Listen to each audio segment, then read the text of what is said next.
नमस्कार, मैं प्रिया। आज है 11 अक्टूबर। चले जानते हैं बिहार की 25 बड़ी खबरों को।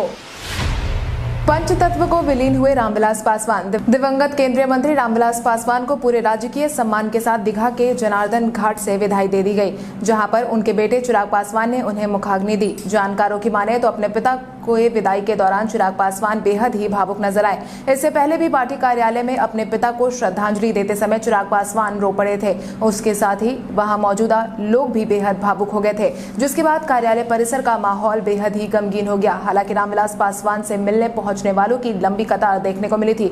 रामविलास पासवान का अंतिम दर्शन करने मुख्यमंत्री नीतीश कुमार, उप मुख्यमंत्री सुशील कुमार मोदी, तेजस्वी यादव समेत कई बड़े नेता पहुंचे थे। मुख्यमंत्री नीतीश कुमार ने रामविलास पासवान को श्रद्धांजलि अर्पित करते हुए कहा कि उनके कामों को हमेशा याद रखा जाएगा।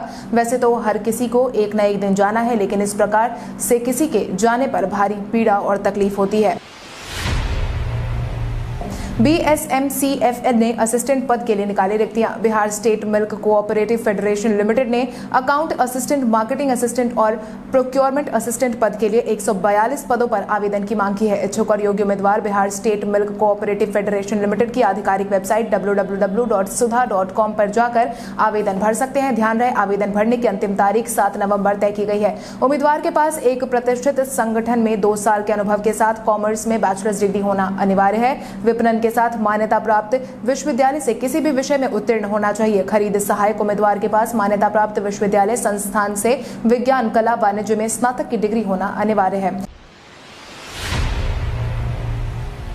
बिहार के शरद सागर का केबीसी एक्सपर्ट के तौर पर किया गया चयन। बिहार के 28 वर्षीय सामाजिक उद्यमी का चयन केबीसी में किया गया है। मिली जानकारी के अनुसार अमिताभ बच्चन ने बिहार के शरद सागर को कौन बनेगा करोड़पति के प्लेटफॉर्म पर आमंत्रित किया था। टीवी के इस लोकप्रिय शो में शामिल होने वाले पहले बिहारी हैं। आपको बता दें, 28 सितंबर से कौन बनेगा करोड़पति की शुरुआत हो चुकी है। वहीं केबीसी में निमंत्रण मिलने पर शरद सागर ने कहा कि अमिताभ बच्चन सबसे महानतम एवं प्रशंसित भारतीयों में से एक है। एक सदी के महानायक के साथ राष्ट्रीय टेलीविजन पर आना मेरे लिए सौभाग्य की बात है। बिहार के 900 पुलिस स्टेशनों में लग गया सीसीटीवी। थानों में होने वाली हर हरकत पर नजर बनाए रखने के लिए बिहार के 900 पुलिस स्टेशन पर सीसीटीवी कैमरा लगा दिया गया है। राज्य के 1056 थानों में सीसीटीवी कैमरा लगाने का काम फिलहाल किया जा रहा है। वहीं थाना राज्य के 40 जिलों के अलावा 4 रेल पुलिस जिलों के अधीन होंगे।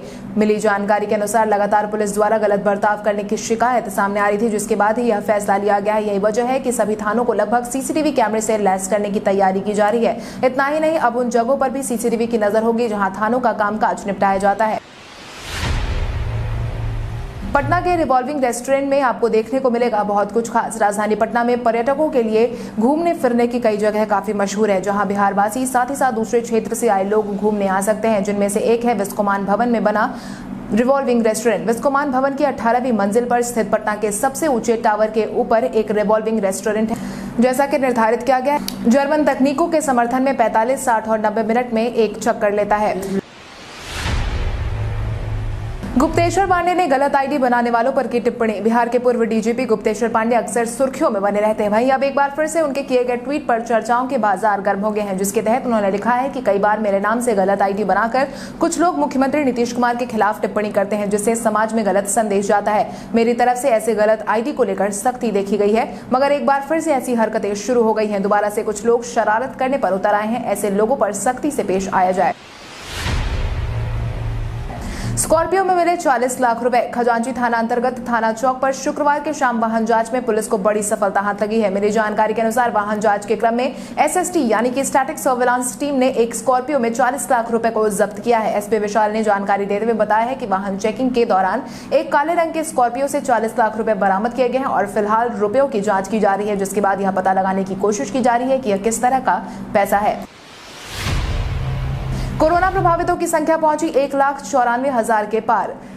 बिहार में कोविड-19 प्रभावितों की संख्या लगातार बढ़ती जा रही है। स्वास्थ्य विभाग की तरफ से साझा की गई जानकारी के अनुसार बीते दिन के पिछले 24 घंटे में कुल मिलाकर 1140 मरीजों की पुष्टि की गई है, जिसके बाद प्रभावितों की संख्या बिहार में बढ़कर 1,94,966 पर पहुंच गई है। अगर हम प्रभावित जिलों की संख्या की बात करें तो अररिया में 57, अरवल में 7, औरंगाबाद में 22, बांका में 13, बेगूसराय में 20, भागलपुर में 36, भोजपुर में 9, बक्सर में 7, दरभंगा में 10, पूर्वी चंपारण में 37, गया में 36, गोपालगंज में 22, जमुई में 17, जहानाबाद में में 27, कैमूर में 1, कटिहार में 23, खगड़िया में 4, किशनगंज में 34, लखीसराय में 21, मधेपुरा में 38, नालंदा में 40, नवादा में 20, पटना में 255, पूर्णिया में 58, रोहतास में 30, सहरसा में 69, समस्तीपुर में 11, सारण में 35, शेखपुरा में 19, शिवहर में 1, सीतामढ़ी में 2, सिवान में 17, सुपौल में 25, वैशाली में 23, पश्चिम चंपारण में 19 मामले सामने आए हैं। वहीं दूसरी तरफ ठीक होने वालों की संख्या में भी बढ़ोतरी देखी जा रही है। स्वास्थ्य विभाग की तरफ से बीते दिन के शाम 4 बजे तक जारी किए गए अपडेट के अनुसार कुल मिलाकर 1,83,007 मरीज ठीक हो चुके हैं। वहीं 944 लोगों की जान जा चुकी है।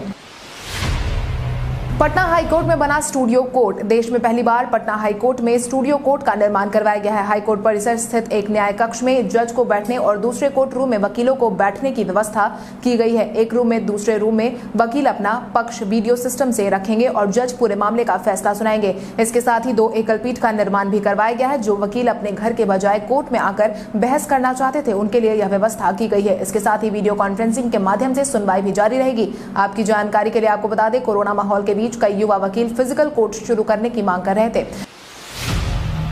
आज बिहारी पहचान में हम बात करेंगे ऋषिकेश सुलभ के बारे में। ऋषिकेश सुलभ एक हिंदी लेखक है जिनका जन्म बिहार के सिवान जिले में 15 फरवरी 1955 को हुआ था। ऋषिकेश सुलभ लघु कथाओं और लेखन के लिए सर्वश्रेष्ठ विदेशिया शिलाई में जाने जाते हैं। उन्होंने 1980 और 2015 के बीच ऑल इंडिया रेडियो के साथ भी काम किया था। वो सेवानिवृत्त हो गए हैं और युवा लेखकों, कवियों, थिएटर कार्यकर्ता और कार्यकर्ताओं के साथ लेखन और बातचीत पर ध्यान केंद्रित करते हैं। उन्हें उनके काम के लिए बनारसी प्रसाद भोजपुरी सम्मान, अनिल कुमार मुखर्जी शिखर सम्मान, राम वृकेश बेनीपुर सम्मान और पाटलिपुत्र सम्मान से सम्मानित किया जा चुका है। पूर्व मुख्यमंत्री का परिवार आज खाने को है मोहताज। बिहार में विधानसभा चुनाव की तैयारियां जोर शोर से चल रही है। वहीं इसी बीच बिहार के पूर्व मुख्यमंत्री के परिवार की चर्चा शुरू हो गई है। मिली जानकारी के अनुसार बिहार के पूर्व मुख्यमंत्री रह चुके भोला पासवान शास्त्री का परिवार आज पैसे के लिए मोहताज है। पूर्णिया जिले के बैरगाछी गांव में रहने वाले भोला पासवान का परिवार वर्तमान समय में जर्जर घर में रह रहा है। ऐसा घर जिसकी छत बारिश के समय टपकती है। इन्हीं हालात में यह परिवार सालों से यहाँ जीवन बिता रहा है। 3 बार बिहार की जनता का नेतृत्व करने वाले पूर्व मुख्यमंत्री के गांव में उनके नाम की सड़क तो है मगर परिवार के पास भोजन नहीं है। भोला पासवान की अपनी कोई संतान तो नहीं है मगर उनके भतीजे बरिंची पासवान ने सरकार से मदद की गुहार लगाई है। इतना ही नहीं, उन्होंने यह भी आरोप लगाया है कि नेताओं को केवल उनकी याद चुनाव के समय में वोट मांगने के दौरान आएगी।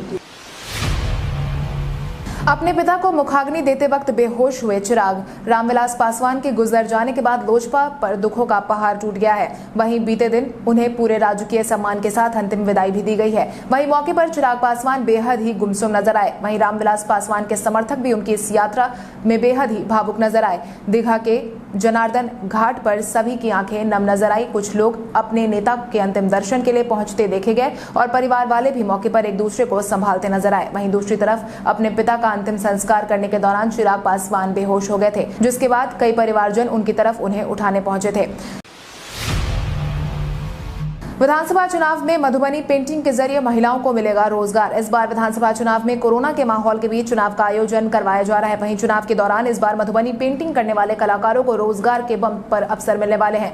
मिली जानकारी के अनुसार इस बार राजनीतिक दलों के नेताओं ने अपनी पार्टी के प्रचार के लिए और उनके झंडों और मास्क पर चुनावी चिन्ह के लिए मधुबनी पेंटिंग और मुजफ्फरपुर की लुप्त हो रही कथा कसीदा का इस्तेमाल किया जाएगा। ऐसा करने से बिहार की महिलाओं के कला का नमूना पेश करने के साथ साथ रोजगार के अवसर भी मुहैया करवाए जाएंगे। कोरोना के कारण कई लोग बेरोजगार हो गए थे, लेकिन मिथिला पेंटिंग की मांग से कई लोगों के लिए रोजगार का एक नया अवसर खुल गया है। इस साल बिहार में मानसून रहा मेहरबान। दक्षिण पश्चिमी मानसून इस साल राज्य पर काफी ज्यादा मेहरबान नजर आया है। प्रदेश से सामान्य से 25% अधिक बारिश भी दर्ज की गई है। इस साल मानसून इतना मेहरबान है कि अब तक 1272.5 मिलीमीटर बारिश दर्ज की गई है, जिससे राज्य के किसान काफी ज्यादा खुश और संतुष्ट भी नजर आए हैं। धान की फसल प्रदेश में लहलहा रही है। मानसून की अच्छी बारिश होने से उम्मीद है कि पैदावार भी ठीक होने लगेगी। हथिया नक्षत्र में हुई बारिश से धान की फसल के साथ साथ रबी की बुआई में भी मदद मिलेगी। हालांकि अब मानसून के लौटने का वक्त हो गया है, जिससे कि आज भी कई जगहों पर बारिश की झलक देखने को मिल सकती है।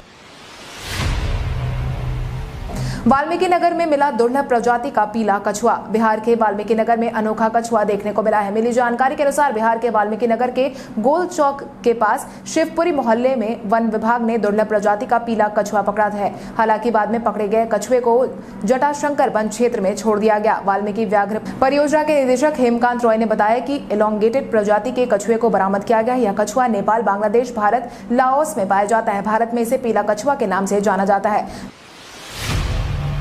रामविलास पासवान को भारत रत्न देने की उठी मांग। बीते दिन केंद्रीय मंत्री रामविलास पासवान को अंतिम विदाई दे दी गई है। वहीं मंत्री प्रेम कुमार ने उन्हें भारत रत्न देने की मांग की है। उन्होंने कहा कि रामविलास पासवान को सही मायने में सम्मान देने के लिए भारत रत्न से सम्मानित किया जाए। उन्होंने लिखा कि शोषितों, वंचितों और दलितों के उत्थान के लिए हमेशा मुखर रहने वाले और उन्हें समाज की मुख्यधारा में लाने वाले, आजीवन कार्य करने वाले महान राजनीतिज्ञ स्वर्गीय रामविलास पासवान को भारत रत्न से सम्मानित किया जाना चाहिए। मैं इसका समर्थन करता हूँ। कांग्रेस ने जारी की स्टार प्रचारकों की सूची। आगामी विधानसभा चुनाव की तैयारियां जारी है। वहीं चुनाव को देखते हुए सभी राजनीतिक पार्टियों ने अपने अपने स्टार प्रचारकों की सूची जारी करना शुरू कर दिया है।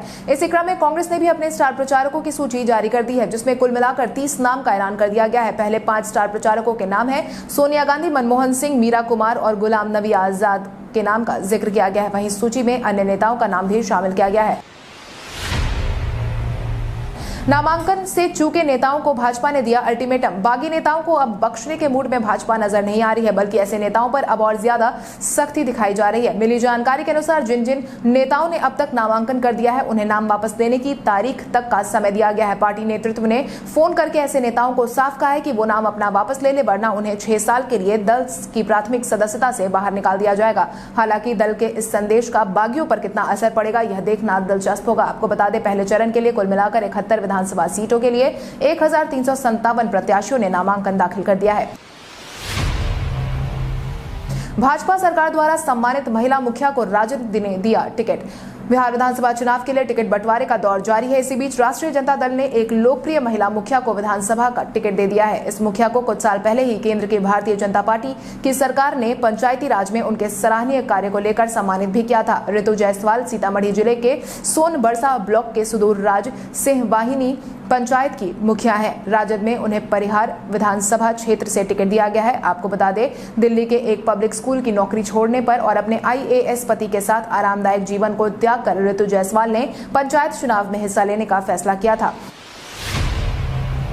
दूसरे और तीसरे चरण के चुनाव के लिए 36 से अधिक प्रत्याशियों को बांटे गए सिंबल। बिहार विधानसभा चुनाव के दूसरे चरण का नामांकन जारी है। इस फेज में 17 जिलों के 94 सीटों के लिए 9 अक्टूबर को नोटिफिकेशन जारी कर दिया गया था। नामांकन दाखिल करने की अंतिम तारीख 16 अक्टूबर बताई गई है। इसी बीच राजद ने दूसरे चरण के लिए अपने हिस्से में आने वाली सीटों पर 3 दर्जन से अधिक सीटों प्रत्याशियों को सिंबल दे दिया है, जिसके परिणाम स्वरूप आनंद मोहन के बेटे चेतन आनंद को शिवहर से राजद का सिंबल दे दिया गया है। वहीं लवली आनंद सुपौल से राजद की उम्मीदवार हो सकती है। हालांकि राजद ने इस बाबत कोई आधिकारिक बयान जारी नहीं किया है।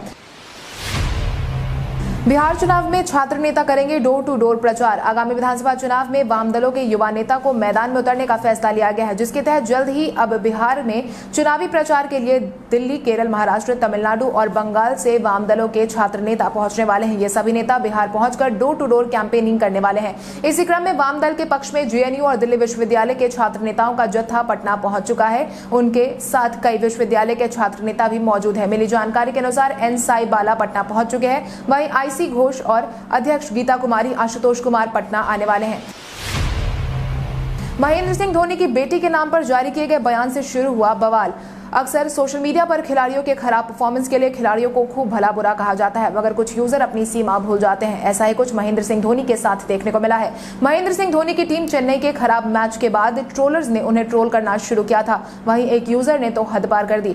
उन्होंने धोनी की 5 साल की बेटी पर निशाना साधा है, जिसके बाद माहौल काफी ज्यादा गर्म नजर आ रहा है। धोनी के रांची स्थित घर के बाहर सिक्योरिटी भी बढ़ा दी गई है। साथ ही इस पूरे मामले पर सभी खिलाड़ियों ने ट्रोलर्स की भी क्लास लगाई है। आज है सदी के महानायक अमिताभ बच्चन का जन्मदिन। सदी के महानायक अमिताभ बच्चन का जन्मदिन आज ही के दिन 1942 में हुआ था। अमिताभ बच्चन को आज किसी परिचय की जरूरत नहीं है। अमिताभ बच्चन एक बेहतरीन अभिनेता तो है ही, साथ ही वो एक प्रोड्यूसर, टेलीविजन होस्ट और प्लेबैक सिंगर भी है। अमिताभ बच्चन के नाम आज कई किरदार दर्ज है, मगर उनके चर्चित होने की कहानी साल 1970 में हुई, जब उन्होंने अपनी फिल्म जंजीर में काम किया। इस फिल्म के बाद उन्हें दीवार और शोले में भी काम करने का मौका मिला। इस फिल्म में भी उनके किरदारों की खूब सराहना हुई। अमिताभ बच्चन को उनके काम के लिए अब तक कई सारे अवार्ड से भी सम्मानित किया जा चुका है, जिसमें national film fair award, Dada Saheb Phalke award समेत कई पुरस्कार के नाम शामिल है। इतना ही नहीं, जल्दी अमिताभ बच्चन की नई फिल्म भी आने वाली है जिसका नाम ब्रह्मास्त्र है।